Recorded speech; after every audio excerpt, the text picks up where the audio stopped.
Hi guys, welcome back to my channel. This is Chris Aldo Corona.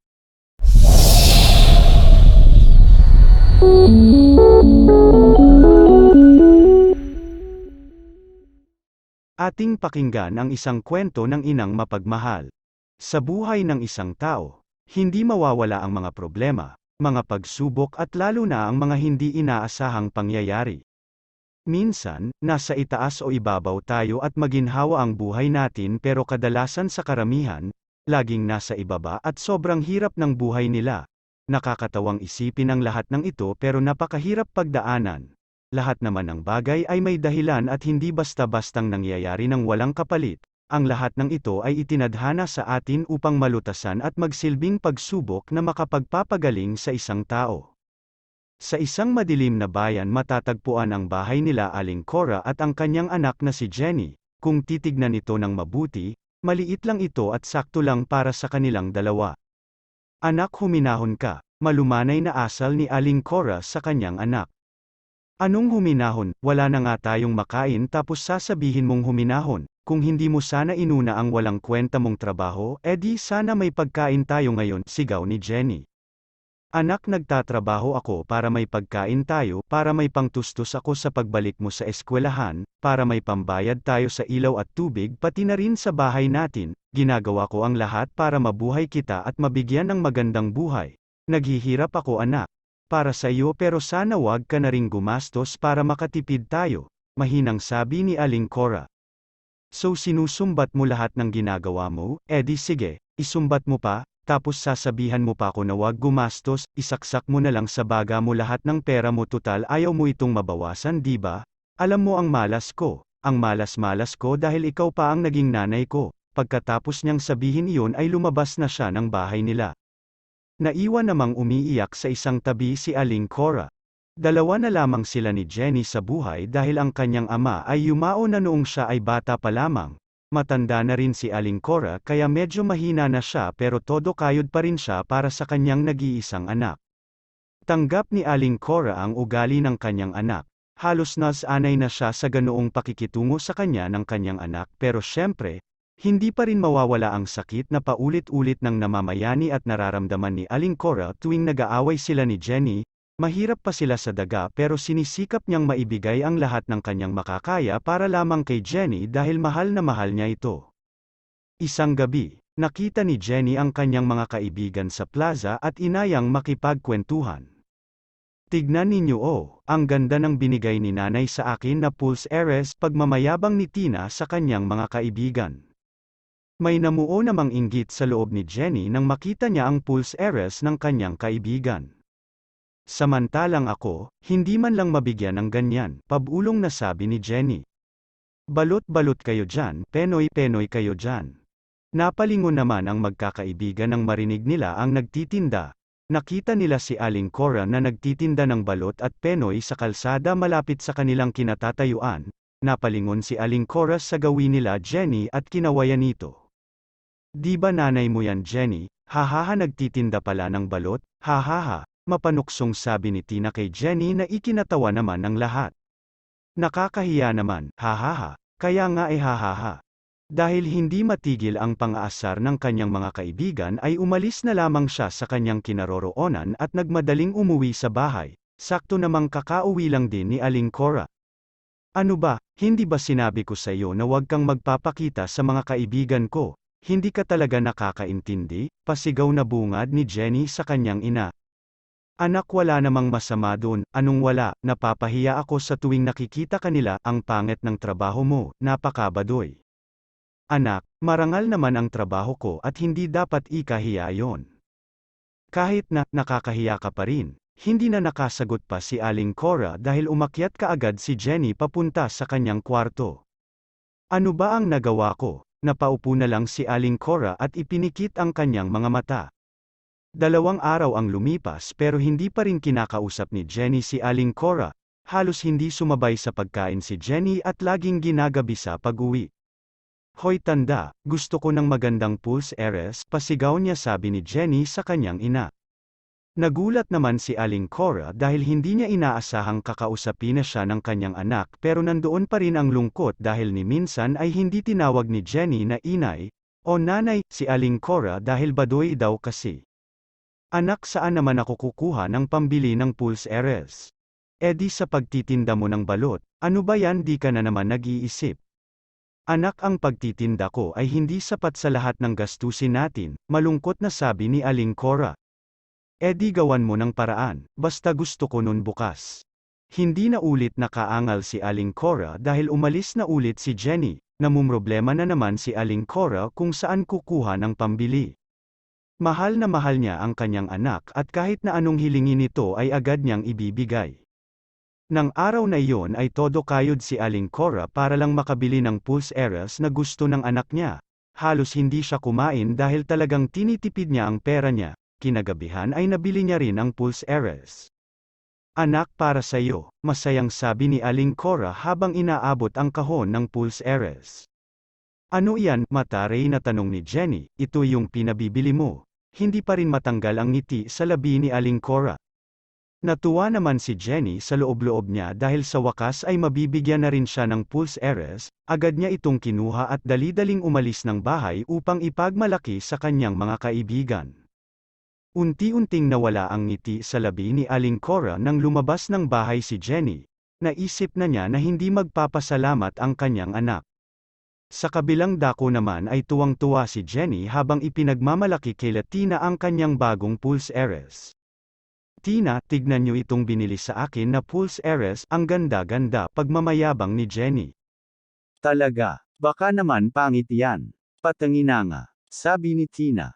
Binuksan ni Jenny ang kahon at mas lalong lumapad ang kanyang ngiti nang makita ang magandang pulse eres.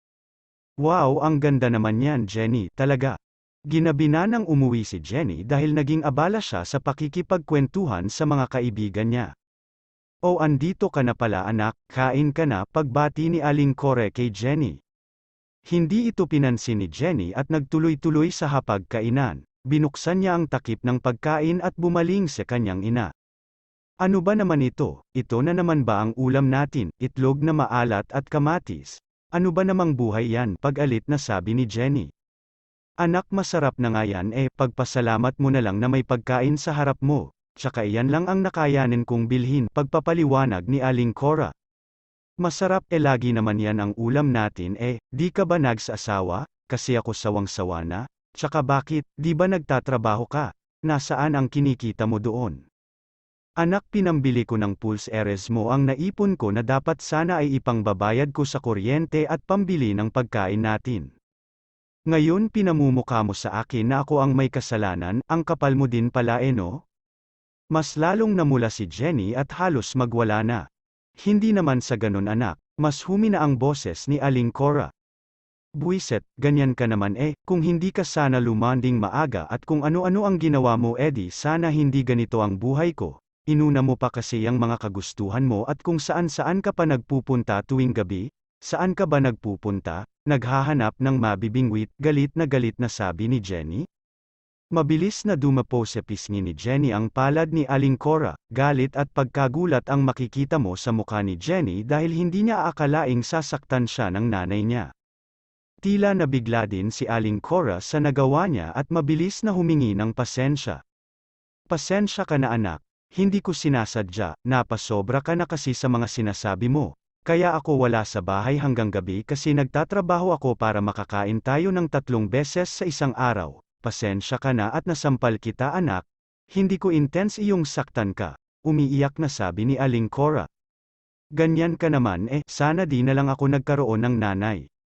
Nagulat silang dalawa nang biglang mamatay ang ilaw ng kanilang maliit na bahay. Hindi pa pala nakakabayad ng kuryente si Aling Cora kaya naputulan sila. Pambihirang buhay nga naman padebog na sabi ni Jenny sabay akyat sa kanyang kwarto. Lumipas ang isang araw at mas lalong naging abala si Aling Cora. Kailangan niya na kasi magbayad ng kuryente maging ang upa nila sa kanilang bahay. Anak, saan ka pupunta? Tanong ni Aling Cora nang makita si Jenny na may bitbit na bag. Aalis na ako sa bahay na ito. Hindi ko na nga alam kung bahay pa ba ito, malas ito sa buhay ko pati ikaw kaya aalis na lang ako. Nagtuloy-tuloy palabas ng bahay si Jenny ngunit hinabol siya ng kanyang ina. Anak, huwag ka namang ganyan, huwag mong iwan si nanay, nagmamakaawang sabi ni Aling Cora. Bitaw, hindi na siya napigilan ni Aling Cora at tuluyang umalis sa bahay nila. Hindi niya alam kung saan siya pupunta at isa lang ang nakatatak sa utak niya, kailangan na niyang makaalis sa bahay na yon. Sa kabilang banda naman, si Aling Cora ay nagsisilbing street sweeper sa umaga at naglalakong mga dyaryo at candy samantalang sa gabi ay tuloy pa rin siya sa pagbebenta ng mga balot at penoy.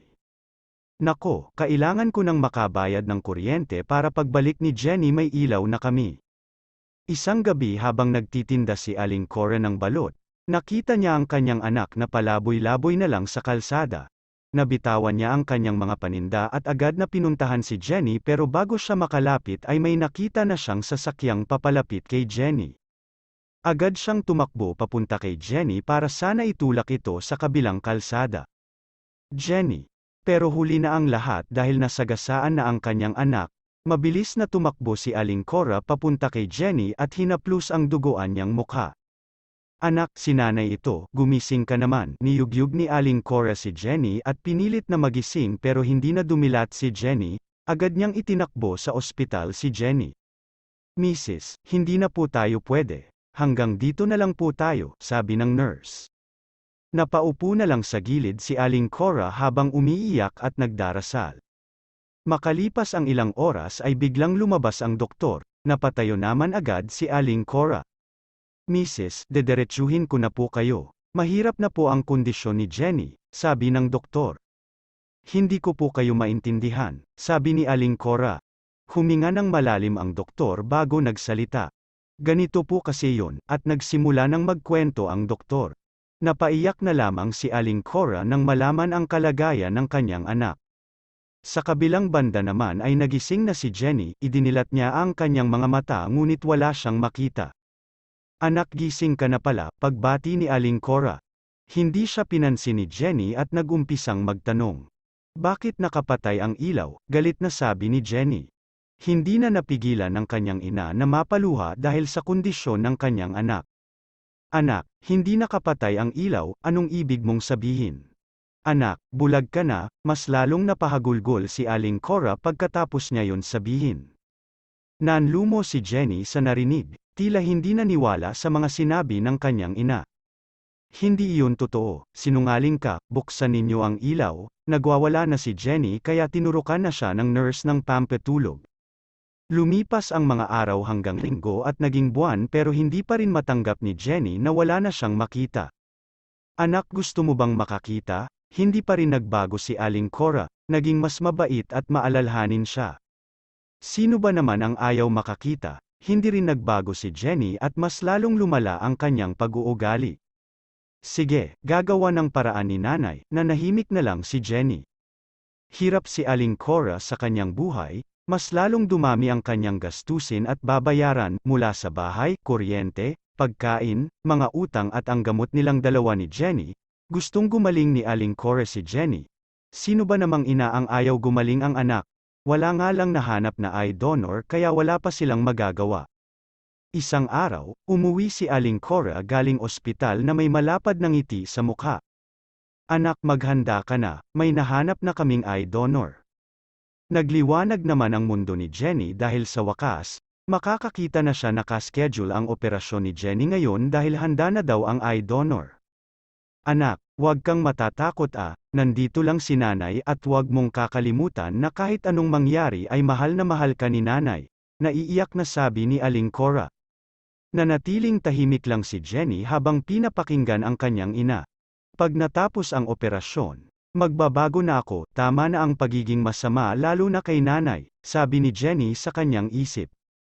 Tuluyan nang pumasok si Jenny sa operation room. 5 oras ang tinagal ng operasyon ni Jenny at ito'y naging matagumpay. Ilang araw din ang lumipas bago nagising si Jenny. Ngayon ang araw na tatanggalin na ang benda sa kanyang mata.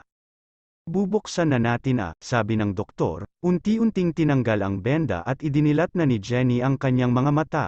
Unti-unti na ring lumiwanag ang kanyang paligid. Napangiti siya dahil nagagawa na niyang makakita. Napakaraming pasasalamat ang sinabi niya sa isip niya sa nag-donate ng mga mata niya pero naalala niya ang kanyang ina. Nasaan ang nanay ko? Nagkatinginan lamang lahat ng nurse at doktor sa tanong niya. Nagtaka naman si Jenny dahil wala ang kanyang ina. Pinapabigay nga pala ng nanay mo, sabi ng doktor. Isang papel ang inabot sa kanya ng doktor, binuksan niya ito at binasa. Jenny, alam mo namang mahal na mahal kita anak, di ba? At lahat ng bagay kayang gawin ni nanay basta para sa iyo. Lahat ng gusto mo at lahat ng makakapagpasaya sa iyo gagawin ko. Pero iba na ngayon anak, hindi na kaya gawin ni nanay ang lahat dahil baka ngayon, wala na ako sa tabi mo. Sana ay lumaki kang mabuting bata. Ipagdadasal kita sa Diyos, tandaan mo anak na kahit ano ang mangyari. Nasa tabi lang si nanay at ginagabayan ka, sana ay maalagaan mo ang mga mata ko. Naging tama ang desisyon ko na ibigay na lang ito sa iyo dahil tumatanda na ako at marami na akong nakitang magagandang bagay at alaala kagaya mo. Mahal na mahal ka ni nanay. Nagmamahal. Nanay. Hindi na napigilan ni Jenny na mapaluha, hindi rin siya makapaniwala na mata ng nanay niya ang gamit niya ngayon. Dumiretso siya sa kanilang bahay at nakita ang isang kubol at medyo maraming tao doon. Tinignan niya ang mga tao at nakitang puro kapitbahay niya ang nandoon. Mas lalong naiyak si Jenny dahil sa kanyang nakita puno ng sakit, lungkot at galit sa sarili ang nararamdaman niya. Unti-unti siyang naglakad papalapit doon at nang makarating siya ay agad niyang niyakap ang kabaong ng kanyang ina. Nay, bakit mo ako iniwan? Magbabago na po ako. Walang tigil ang agos ng luha ni Jenny. Wala na siyang pakialam sa mga katabi niya at nagtuloy-tuloy sa mga sinasabi sa kanyang ina. Nay, sorry sa lahat, sorry dahil ang sama-sama ko, ang sama ko sa iyo, hindi nakita ni respeto at hindi nakita naiisip. Nanay, hindi ka malas, ako yung malas kasi puro sakit sa ulo ang lahat ng dinala ko sa iyo. Ni isang beses hindi kita napasaya. Nay, okay lang sakin kahit puro kamatis at itlog na maalat ang ulam o kahit wala na tayong kainin basta tumayo ka lang dyan. Halos maghumpasay na si Jenny sa harap ng nanay niya. Tuloy-tuloy pa rin ang agos ng kanyang mga luha, napaupo na siya sa sahig dahil hindi niya na rin alam kung ano ang gagawin ngayong wala na ang kanyang ina. Mahal na mahal kita, nanay, asterisk, asterisk, asterisk, lesson of the story. Matuto tayong mga tao na makontento sa lahat ng bagay na mayroon tayo. Ganyan talaga ang buhay, minsan mayroon. Minsan wala, pahalagahan natin lahat ng tao na nakapalibot at nagmamahal sa atin. Sa maikling kwentong ito, napatunayan at nasaksihan ni Jenny ang pagmamahal ng isang magulang.